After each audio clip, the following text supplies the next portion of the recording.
El deseo de todo ganadero es que cada vaca le produzca una cría al año.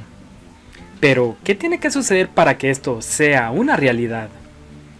La vaca debe estar preñada al inicio del tercer mes posterior al parto, ya que la gestación dura 9 meses. Necesita un mínimo de 45 días para el proceso de involución del útero y estar preñada nuevamente en máximo 40 días. La detección de celo es un factor que interfiere en la eficiencia reproductiva. La detección de celo es fundamental para aumentar el índice de preñez. Si utilizamos inseminación artificial, el celo depende de varios factores, como pueden ser la presencia o no del toro, estado nutricional del animal, edad y genética, así como condiciones medioambientales.